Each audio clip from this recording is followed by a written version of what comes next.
guys, welcome back to J Vlogs. இந்த வீடியோவில் எங்கன்னா பார்க்க போகிறோன்னு பார்த்தீங்கன்னா ஒரு ஃபேமஸான ரெஸ்டாரண்ட் தான் பாண்டிச்சேரியில் ஹோட்டல் ரோலெக்ஸ்ன்ற கடைக்கு தான் வந்திருக்கோம். இது ஆக்சுவலி பாண்டிச்சேரியில் ரொம்ப ஃபேமஸான ஒரு பரோட்டா ஷாப்பு. இந்த கடையில் பார்த்தீங்கன்னா நிறைய side dishes and parotta dosa அதெல்லாமே வச்சுருக்காங்க. ஸோ நம்ம உள்ளே போய் பார்த்தோம், செம்ம ரெஷ்ஷாக இருந்துச்சு ஹோட்டலு. எப்படியோ அடித்து பிடிச்சி நம்மளுக்குன்னு ஒரு இடத்தையும் பிடிச்சாச்சு. அண்டு சொன்ன மாரி அவங்க கிட்ட நிறைய டிஷ்ஷஸ் இருக்குது. நம்ம அதில் என்னென்ன ஆர்டர் பண்ணின்றதை பார்த்துடலாம். ஃபர்ஸ்ட் பார்த்திங்கன்னா நம்ம பரோட்டா தான் ஆளுக்கு ஒரு பரோட்டா ஒன்று ஆர்டர் பண்ணியிருந்தோம். பரோட்டா ஆளுக்கு ஒன்று ஆர்டர் பண்ணியாச்சு. நெக்ஸ்ட் பார்த்திங்கன்னா ஒரு எக் தோசை ஒன்று ஆர்டர் பண்ணியிருந்தோம். எக் தோசை பார்த்திங்கன்னா இது ஒரு ஸ்பெஷல் எக் தோசை தான் நான் சொல்கிறேன். அண்ட் ஆட்டுக்கால் பாயா ஒன்று ஆர்டர் பண்ணியிருந்தோம்.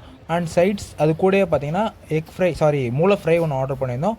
ஆஃப் பாயில் ஒன்று ஆர்டர் பண்ணியிருந்தோம் ஃபைனலாக. ஓகேவா, ஃபஸ்ட் பரோட்டா எப்படி இருக்குன்றத சொல்லிடுறேன்.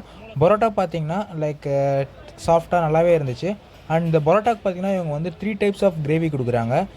சிக்கன் சால்னா கொடுக்குறாங்க, மட்டன் சால்னா அண்டு ஃபைனலாக ப்ரான் சால்னா ஒன்று கொடுக்குறாங்க. அவங்களோட மட்டன் சால்னா தான் ட்ரை பண்ணி பார்த்துருந்தோம். மட்டன் சால்னா பார்த்திங்கன்னா டேஸ்ட் வைஸ் ரொம்ப சூப்பராகவே இருந்துச்சு. பட் அவங்களோட ப்ரான் சால்னா வந்து வேறு லெவலில் இருந்துச்சு. நீங்கள் அவங்க கொடுக்கலனா கூட கேட்டு அதை வாங்கி சாப்பிடுங்க. ஸோ ப்ரான் சால்னா அவ்வளோ டேஸ்டியாக இருந்துச்சு.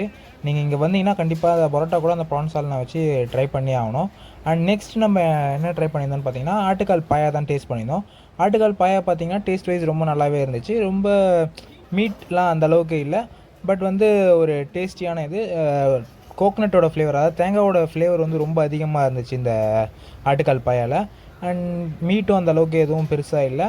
இது நீங்கள் பாயா சாப்பிட்ணுன்ற கிரேவிங்ஸ் இருந்துச்சுன்னா நீங்கள் எதையும் ட்ரை பண்ணி பார்க்கலாம். ஓகேவா. அண்ட் அதிலே அந்த பாயாலே கொஞ்சம் மீட் பீசஸ் இருந்துச்சு. அந்த மீட் பீசஸ் வந்து நம்ம பரோட்டா கூட வச்சு அண்டு அந்த பாயா சால்னாவோட நம்ம தொட்டு சாப்பிட்றதுக்கு டேஸ்ட் ரொம்ப நல்லாவே இருந்துச்சு. நெக்ஸ்ட் நம்ம பரோட்டாக்கு சைட் டிஷ் என்ன ஆர்டர் பண்ணியிருந்தோன்னா மூளை ஃப்ரை தான். எக் ஃப்ரைன்னு வருது. மூளை ஃப்ரை தான் ஆர்டர் பண்ணியிருந்தோம். மூளை ஃப்ரை வந்து எல்லா இடத்துலையுமே அந்தளவுக்கு டேஸ்ட்டாக இருக்குது. ஒழுங்காக குக் பண்ண மாட்டாங்க, பட் இவங்க நல்லா குக் பண்ணி சூப்பராக அந்த ஸ்மெல் இல்லாமல் குக் பண்ணியிருந்தாங்க. ஸோ அதையும் பரோட்டா கூட சாப்பிட்றதுக்கு ரொம்ப நல்லாவே இருந்துச்சு. இந்த ஸ்பெஷல் எக் தோசை பார்த்திங்கன்னா இந்த எக் தோசை வந்து இவங்க கூட ஒரு பேஸ்ட் மாரி ஒன்று ஆட் பண்ணி தான் செய்வாங்க இந்த எக் தோசை. ஸோ அதையும் வந்து டேஸ்ட் வைஸ் ரொம்ப நல்லாவே இருந்துச்சு. பார்த்திங்கன்னா நம்ம வாங்கின சைட்ஸ் எல்லாத்துக்கூடையுமே வந்து ட்ரை பண்ணியாச்சு. அந்த ஸ்பெஷலாக அந்த ப்ரான் கிரேவி நீங்கள் ட்ரை பண்ணி ஆகணும் இங்கே போனீங்கன்னா. அண்டு மூளை ஃப்ரை ட்ரை பண்ணுங்கள், ரொம்ப நல்லாவே இருந்துச்சு. ஃபைனலாக நம்ம சாப்பிட்டு முடிச்சுட்டு நம்ம ஆஃப் பாயிலோடய கம்ப்ளீட் பண்ணியாச்சு. ஆஃப் பாயில் வந்து எப்போதும் எல்லா கடையிலும் இருக்க மாதிரி நார்மலாக நல்லா இருந்துச்சு. போகிறதுக்கு முன்னாடி கூட்டமாக இருக்கும், அதை பார்த்துட்டு மட்டும் போங்க. அண்டு பாண்டிச்சேரி போனீங்கன்னா இந்த ஹோட்டலில் மறக்காமல் ட்ரை பண்ணி பார்த்துட்டு எப்படி இருக்குன்றதை கமெண்ட்டில் சொல்லுங்கள். அண்ட் இதுக்கு முன்னாடி இந்த ஹோட்டல் ரோலெக்ஸில் நீங்கள் ட்ரை பண்ணியிருக்கீங்களான்றதையும் கீழே கமெண்ட்டில் சொல்லுங்கள். அண்ட் கண்டினியூவாக நம்ம பாண்டிச்சேரி சீரிஸ் பார்க்குறதுக்கு J Vlogs மறக்காமல் சப்ஸ்கிரைப் பண்ணிவிடுங்க. அப்போ தான் நான் போகிற வீடியோஸ் எல்லாமே ரெகுலராக உங்களுக்கு வந்துருக்கும். நாளைக்கு இன்னொரு வீடியோவில் பார்க்குறேன். until then bye.